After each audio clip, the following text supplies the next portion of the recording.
በሳይንስና የፈጠራ ስራ መሳተፋቸው በንድፈ ሐሳብ የተማሩትን ትምህርት በተግባር ለማዳበርና የእውቀት ሽግግር ለማድረግ እንደሚያስችላቸው ተማሪዎች ገለጹ።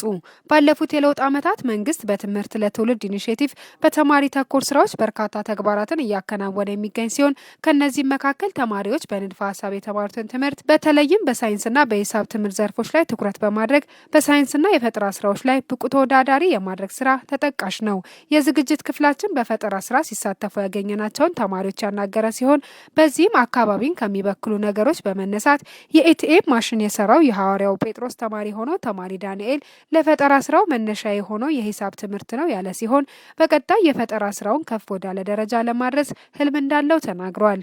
እኔ የሰራሁት ኤቲኤም ሲሆን የሰራሁት ደግሞ ከካርቶን ከእንጨትና ከኮላ ለማጣበቅ ለማየት የምንጠቀምበት ሲሆን እኔ የሚመደው ሂሳብ ላይ ሲሆን እናም ደግሞ እነዚህ የሰራሁበት ዋነኛ ምክንያቴ በአካባቢያችን የሚገኙ ምክንያቱም ተረፈ ምርቶችን በአካባቢ የሚበክሉ ነገሮችን አካባቢ ላይ ከመመጣል እነሱን ለጥቅም ማዋል ለመስራት የመረጥኩበት ምክንያት አንደኛ በሰውም ከሌላ ነገር ይልቅ ሳይንስ ሂሳብ ላይ በደንብ አእምሮ ያተኮረ እንዲሆን አስቤ ነው። ሲቀጥል ደግሞ በልዩ ፍላጎታችን የሂሳብ ትምህርት እንዲበዛ አስቤ ነው። በስኩል ኦፍ ቱሞሮ ትምህርት ቤት የአምስተኛ ክፍል ወንድምና እህት ተማሪ የሆኑት አቶ ሳሙኤልና ክርስቲያን ሳሙኤል በሳይንስ የትምህርት ዘርፍ ያገኘነውን እውቀት ወደ ተግባር በመቀየር የአካባቢ ብክለትን ለመቀነስ የሚያስችል የጎዳና ማጽጃ ማሽን መስራታቸውን ገልጸው በመንገድ ጽዳት ለተሰማሩ ሰዎች አጋዥና ጉልበት ቆጣቢ ማሽን መሆኑን ገልጸዋል። ይሄ ፕሮጀክት የጎዳና ማጽጃ መሳሪያ ይባላል። ይሄ የሚገናኘው ከአካባቢ ሳይንስ ጋር ነው። አሁን በአካባቢ ሳይንስ እንደተማር ነው የአካባቢ ብክለትን ለመቀነስ ተረፈ ምርቶችና አሮጌ እቃዎችን መልሰን መጠቀም እንዳለብን ተምረናል። ለዛ አሁን እነዚህ እቃዎች በሙሉ ተጠቀምናቸው የአሮጌና ተረፈ ምርቶች አሮጌ እቃዎችና ተረፈ ምርቶች ስለሆኑ አሁን እነዚህ እቃዎች ዝም ብለን መንገድ ላይ ብንጥላቸው አካባቢ ብክለት ነው የሚፈጥሩት። ለዛ እነዚህን አሁን ለምሳሌ ይሄ ጀሪካን ያለቀ ጀሪካን ነው። ለዛ ከምንጥለው ይሄንን ቆሻሻ የሚሰበሰብበት ቋት አድርገን ሰርተናል። ለዛ እነዚህ የተጠቀምናቸው በሙሉ በአካባቢ ሳይንስ ላይ እንደተማርነው መልሶ በመጠቀም ወይም ሪሳይክል በማድረግ ነው። አሁን መንገድ የሚያጸዱት እናቶች ሴቶች ላይ ይደክማሉ። መንገድ ሲያጸዱ ረጅም መንገድ ነው እየጠረጉ ሲሄድ ያደክማል፣ ለበሽታም ያጋልጣቸው ይችላል። ለዛ አሁን ይሄ ግን የነሱን ስራ በቀላሉ የነሱን ስራ ያው ለማግፋትን ድካማችን በመቀነስ በቀላሉ ይሄንን ያጋፉ ይዘው ይሄዳሉ ማለት ነው። የንፋስ ስልክ ላፍቶ ክፍለ ከተማ የትምህርት ጽህፈት ቤት ኃላፊ አቶ በላይ ነጋሽ መንግስት ለዘርፉ ትልቅ ትኩረት መስጠቱን ገልጸው በትምህርት ቤት ደረጃ በሳይንስና በሂሳብ የትምህርት መስኮች ላይ የሳይንስና የፈጠራ ስራዎችን እንዲያዳብሩ ከመደበኛ ትምህርት ውጪ ትምህርት እየተሰጠ እንደሚገኝ ነግረውናል።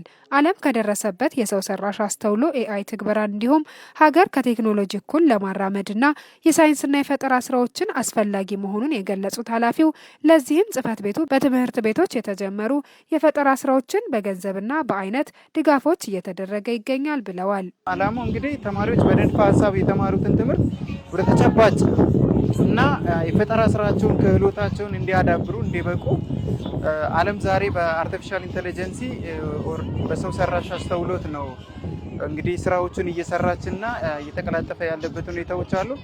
እኛም እንደ ሀገር ወደዚህ መምጣት አለብን። 21ኛ ክፍለ ዘመን ላይ በቴክኖሎጂ የተደገፈ አገልግሎትን ስራ መስራት የተቀላጠፈ ስራ መስራት አለብን በሚል እሳቤ ትምህርት ቤት ደግሞ ለዚህ መሰረት ነውና ዋነኛው ስለሆነ በዛ ልክ እየተካሄደበት ያለ ሁኔታ ነውና እዚህ አካባቢ ላይም ጥሩ እየተሰሩ ያሉትና ተማሪዎቻችንም በብቃት ወደ ተሻለ ደረጃ እየደረሱ ያሉበት ሁኔታዎች አሉ ማለት ነው። ከመንግስት አንፃር እንግዲህ መንግስት ለዚህ ስራ በተለየ ልዩ ትኩረት ሰጥቶታል።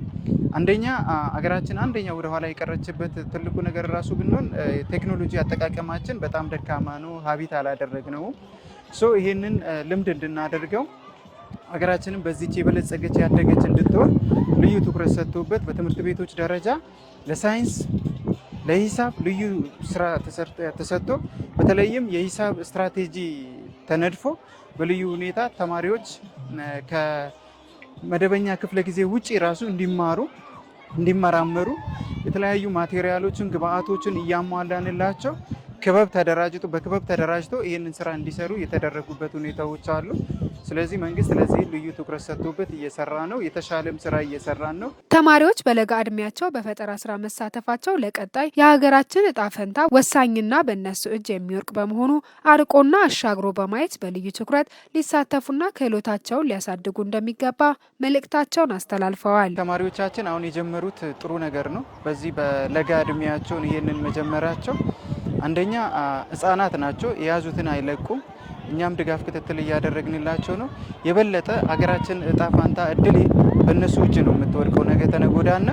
ስለዚህ ይህንን አስቦ አርቆ አሻግሮ አይቶ በቴክኖሎጂ ላይ ያላቸው አስተሳሰብና አመለካከት በልዩ ሁኔታ ቀናነት ባለው መንገድ ሶሻል ሚዲያ ላይ መጠመድ ብቻ ሳይሆን መጎርጎር ብቻ ሳይሆን ጥቅሙ ቢዮንድ ዛት ምንድን ነው የሚለውን ነገር በደንብ ተረድተው እንዲሰሩና ወደዚህ ዓለም እንዲመጡ ምክሬን መለገስ እፈልጋለሁ።